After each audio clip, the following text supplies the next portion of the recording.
Hey, what's happening, everyone? Pragmatic Addict here. Thank you guys so much for checking out this review. So, I just saw the latest film directed by André Øvredal. If you don't know André Øvredal, he did a lot, well, not a lot, but he's done a few horror films, and a lot of those are like staple horror films of the 2010s. Some of my favorite ones from 2010s, like Autopsy of Jane Doe, Scary Stories to Tell in the Dark. But this is his take on a Dracula film.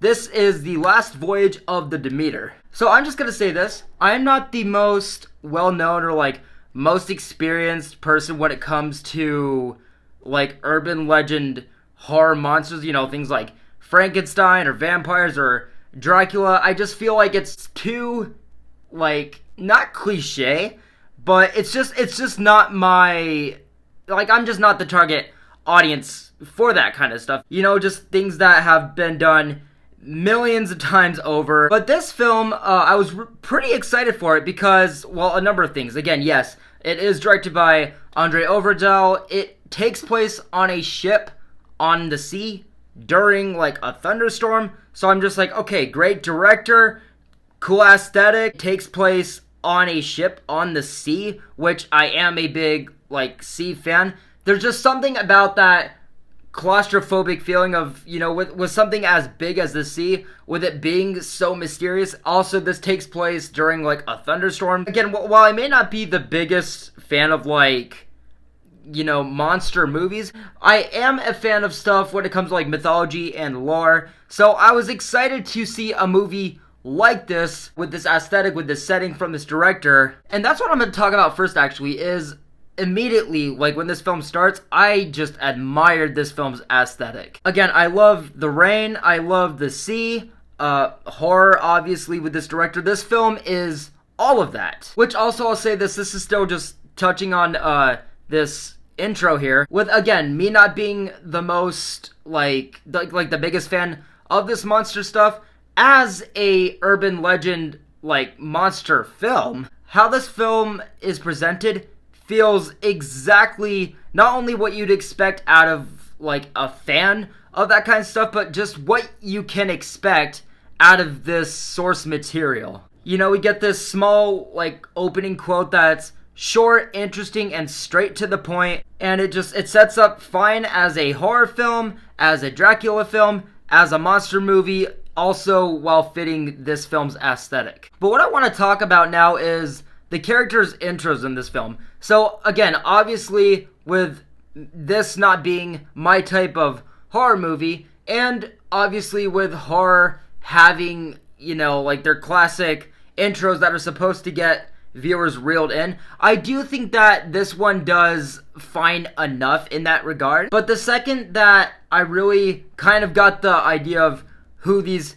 characters were going to be, I had that feeling almost immediately, where I was like, okay, the things that I'm genuinely going to be here for are going to be the aesthetic, this director, these characters. I liked especially the main character, Corey Hawkins' character. I really liked his intro because it feels vague enough. You get an idea of, like, his background enough, and also just, like, what the film sets up for his personality. I admired it because it's stoic, it's low-key, it's very mature, but it also comes off in that way where he's weary, he's cautious about getting in this position, you know, about getting on this boat. And all I could think about was, how is this character going to be fleshed out once the Dracula shit actually comes into play? But in saying all this, I will say this now. I wouldn't say that this is just filler, but this is a 2-hour film, and it's also a Voyage film and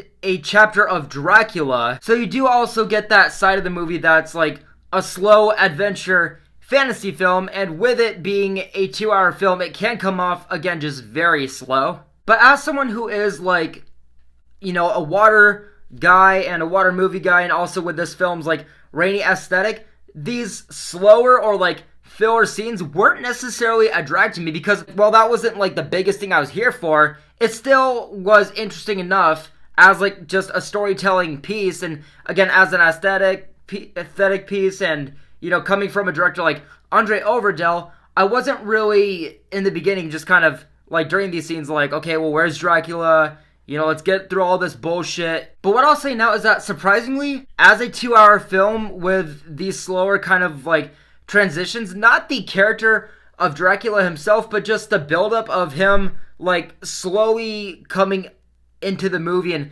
coming onto screen and everything and really, like, working his way up as a character. I would actually say that the film presents this and kind of gets this going kind of immediately.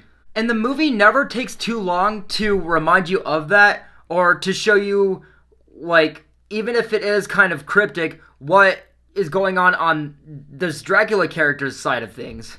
Which I think does and may even sound like it's like may come off a little bit flip-floppy. But I just think that, especially as someone with ADHD and, you know, all of the transitions and everything, and just, like, being the main thing that we came here for. Obviously, yeah, there is, you know, story to tell. I just felt like it was a fair balance between those that they did. Also, this may come off as, like, cheating a little bit, because I did see just a lot of reports on this, but it is true. Especially that aspect of Dracula, like, breaking out of his crate and slowly making his way and building upon that as a character, kind of stalking his prey. Yeah, very Alien inspired. This literally is like the movie Alien, where they're kind of, you know, watching their backs and peeking around the corners and talking low-key to everybody upon the ship, because they know that something is hunting them down. They don't know what, or what it's capable of, or what it wants. And yeah, the film just wears that on its sleeve. Also, I'll say this now, there are story points in this movie that should work and aren't really anything, like, necessarily wrong. But I do think that they come off a bit underwhelming, just because they do kind of focus on the drama a bit more than anything in this film, so that everything, including the horror, like, even though it doesn't come off necessarily bad, it just feels like it's being buried underneath all of the drama themes in this movie. Also, I wouldn't say that necessarily the characters in this movie are bad. I do think that there are stronger characters of the cast, most notably the bigger names like Corey Hawkins and David Dastmalchian, where I would argue that the characters just overall, they're just not getting a whole lot to do in this movie, which is kind of baffling, because when you think about it, these are the only characters in this 2-hour film. But, like, the characters' pacing, it does feel just kind of underwhelming. This is also a very quiet film. A lot of what the characters are doing are just kind of, like, whispering to each other and peeking around the corners and everything. But I will say this now, the second half of the film does pick up in that sense of, like, things are starting to happen. You know, there is some blood and gore, and there is even stuff in the film where I wasn't expecting it as far as what the aesthetic overall is kind of giving off. But I will say that, like, while these things are happening and you're thinking about it, you're like, okay, well, I mean, it makes sense for a Dracula film, but just with how this film is, again, delivering itself, it was just a nice surprise in the way that this film is coming off. But a big problem here is that because of how slow and underwhelming pretty much everything is in the first half of this, again, lengthy movie, the pickup of this film, that being its second act, where, you know, a lot of things are actually kind of coming together, I wouldn't call it a banger of, like, the film. Like, I wouldn't say, again, that it's really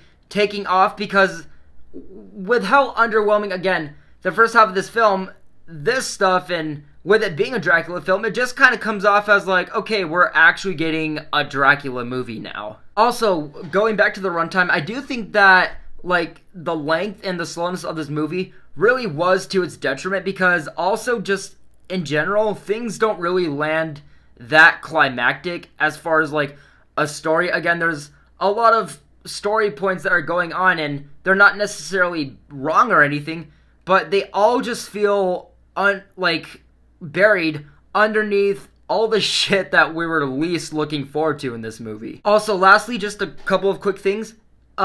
Another problem with this second act is that while it is, again, finally that kind of Dracula movie, and with me stating that it's not exactly, like, the biggest pickup, a lot of things do feel cliche as far as it, also being, again, a Dracula movie finally. Also, Dracula, I think that his character as a Dracula did, got enough to do, but goddamn, I don't know what the original or, classic description of Dracula looked like in the stories as, far as being away from the stereotypical, movie descriptions of him, but he just looked like fucking Smeagol to me, and I was like, okay, he's getting enough to do. This is a monster movie, but a Dracula movie? I mean, sure, it's got that lore to it, but this just doesn't look like Dracula to me, and that was just very fucking distracting. But in conclusion, guys, yeah, the movie's just way too long, it's too slow,